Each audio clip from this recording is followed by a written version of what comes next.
Барлықтарыңызға сәлем. Мен Мукашева Тоғжан, мынау менің қызым Қайрат Айри. Бүгін біз қызымыз Айри екеуміз өте керемет және де оңай печенье пісіреміз. Айри? Ал, кеттік. Бүгінгі бізге печенье пісіруге керек заттар. Айри айта ғой. Қант, ұн, жұмыртқа және де сұйық май. Жұмыртқаны алып, мына жерге жарамыз. Қосамыз.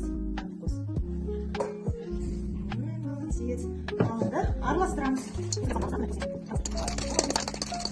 Жай жайлап, осы сұйық майымызды құямыз. Сұйық май 120 грамм. Смесь болып шықты. Қазір енді осыған ұн қосамыз. Кішкене разогретер қосамыз. Мынаны қос. Ал енді ұнды жай жайлап, барлығын емес, жай жайлап. Осылай. Қазір ештеңе қатты. Осылай жай жайлап.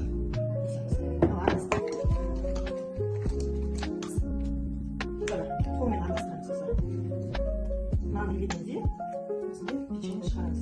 Айри күшті ма? Мынау жатыр ма саған?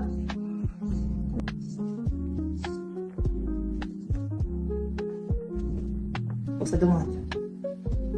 Қазір жерге саламыз да, сосын вилкамен үстінен басамыз. Көріп отырғандарыңыздай өте оңай печенье. Күнделікті шайға пісіруге балалар да өте сүйсініп жейді. Міне осылай домалатамыз, осылай домалады. Сосын осылай істеймін. Бізге қант керек, үстінен қант болу үшін.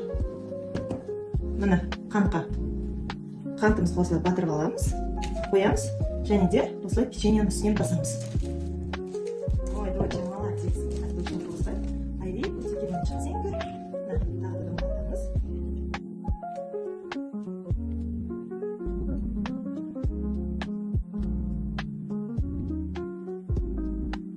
Міне осылай печеньені шығардық, домалаттық, үстіне вилкамен басып, қантпен бастық. Енді бұны 180 градусқа ысып тұрған пешке саламыз.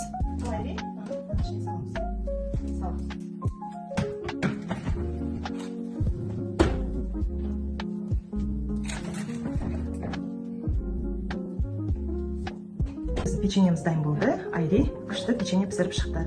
Міне біздің Айри екеуміз дайындаған печеньеміз өте керемет, әдемі болып шықты. Ал енді сіздерге де бізге де ас болсын, біз енді шай ішеміз. Дәм көрейік, Айри. Сыртты қатырлап, үшін жүк тұрсақ. Ас болсын. Айри, тәтті ме печенье? Ұнады ма саған?